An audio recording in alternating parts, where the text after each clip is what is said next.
The 2000s were perhaps best known as a decade for the singles. One of the most beloved pairs of the time was Cameron Kingston and Haley Price.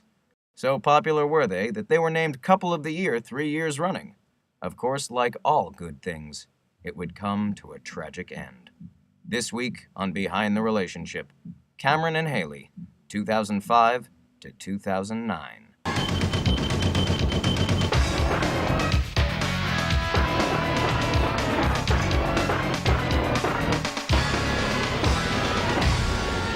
We find our heroes in a small New York eatery, both trying to move on from an upsetting breakup. Cam was a bit clingy. Things had really been over between us for a few months, but he just hadn't realized it yet. Haley is a really strong, independent woman. I mean, that's probably my favorite thing about her. Derek didn't get that. That's why he proposed to her. That's why she broke it off with him, too. On our 8-month anniversary, she just up and decides to dump me. Where'd that come from? We'd barely been together a year or two, and suddenly he tells me he loves me and that he wants to propose to me. Where the hell did that come from? She said that she didn't love him. At all. So, I told him I cheated on him. A lot. And Cam didn't take it too well. Yeah, that wasn't a good time for me. They catch each other's eye, and for a moment, everything is right. Time slows down. Everything they needed was right in front of them. And then her number is called, and she rushes out. Fate, however, wasn't done with them just yet. 2 days later, Haley is walking home. Cameron, amazingly enough, is walking the opposite direction. The rest, as they say, is history.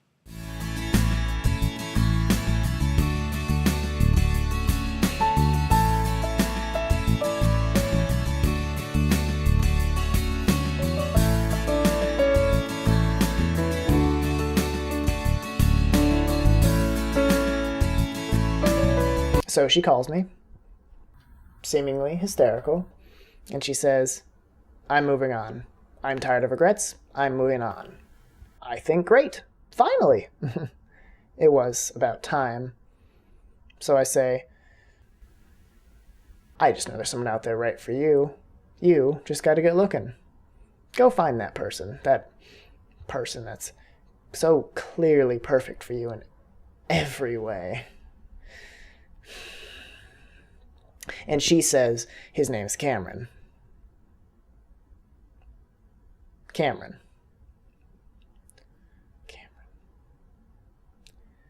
What a fucking asshole. Yes, things are going quite well for Cameron and Haley. Statistics say they were 85% happier than the average couple. A usual night for them would consist of an expertly prepared dinner by candlelight, hitting the town looking just like the stars they were, and several hours of incredible tantric sex. Lying awake one night, fully content with life, Cameron would say, I think what we have is perfect. I wouldn't change a thing about it for the world. He then rolled over and slept soundly. Haley, however, was struck suddenly by the realization that what they had was perfect, and that not a thing about it was going to change. She did not fall asleep that night. I received exactly 4 frantic phone calls from Haley throughout our friendship. The first was when she found out that Katy Perry and Zooey Deschanel are not the same person. I already spoke about the second. The third was that night. I'll never forget it because it was just a couple of days before our 37-month anniversary. If I had to pick a time, that's why I'd say things started to fall apart. We used to spend all our time together, but right around then she started going out with just her and her friends, taking a walk by herself, that sort of thing. I know that's a silly thing to complain about. I know most people want more space, but it had never been an issue before. I could feel her pulling away. It felt just like Laura, all over again. I was terrified. Things were going so well, which is exactly what happened right before Derek proposed to me. I didn't think Cam would do that. At least, I hope not. I always felt terrible about what happened with Derek and I, though. So I promised myself I'd give him a chance. Unfortunately, saying something and doing it are two entirely different things. Statistics say at this point they were 68% less happy than they were just a month prior. A usual night for them would consist of a microwave dinner, watching the Home Shopping Network, and several minutes of forgettable, passionless sex.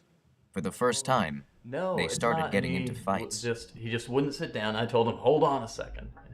Funny story. That reminds me of when Laura and I went fishing. Jesus Christ! Give her a rest! What, does she have your balls on her mantle?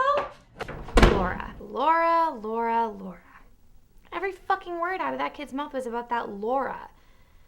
You'd think she dumped him the night before the way he went on about her. Yeah, it had been a long time since the Laura thing, but the truth is that bitch tore out my heart like a goddamn velociraptor. That sort of thing stays with you.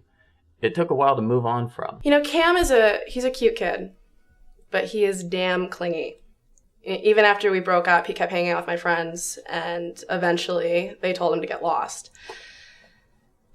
You know, I'd feel bad for him, but he does such a good job of doing it for himself.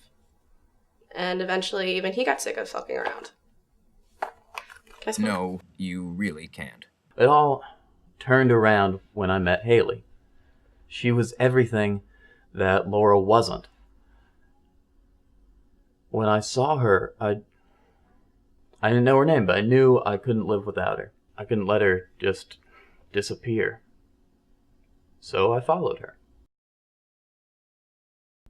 You see, moving on for Cam is a little bit like continuing to be a mopey bastard to the rest of us. Okay, you could say I stalked her.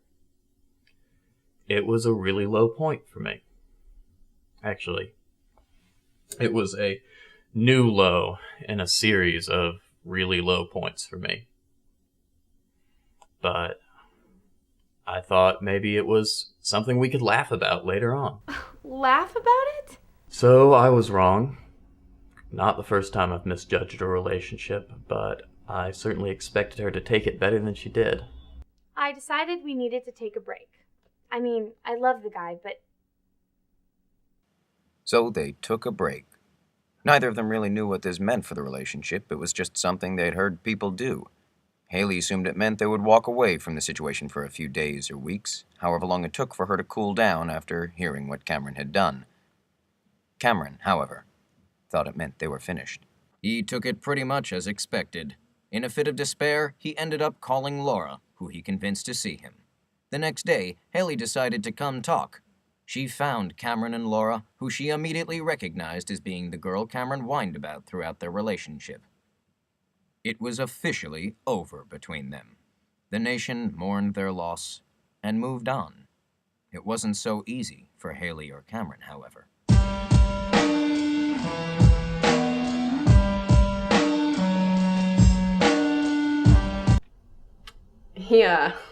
He kicked me out right then and there. I've never seen him so not boring. I think that was the first time that someone broke Haley's heart. Before that, she always was the one to break it off. So I get that she'd be a bit thrown. It's been almost a year and she still hasn't moved on. You'd think maybe after a year she'd want to look around, date someone new. Fucking asshole. Would I ever consider getting back with Cameron? I don't know. He apologized like 2 or 3 times a day for the first couple weeks. Then he disappeared. I haven't seen the guy in months. I don't know. I hope he's okay. Yeah, I blew it. Not exactly a new experience for me. I guess you could say I'm right back where I started. No, I wouldn't say that. I'd like to think I learned a few things. I hope I've learned a few things. Would I ever consider getting back with Cameron? I don't know. He apologized 2 or 3 times a day in the first couple weeks. Then he just disappeared. I haven't seen the guy in months. I don't know. okay.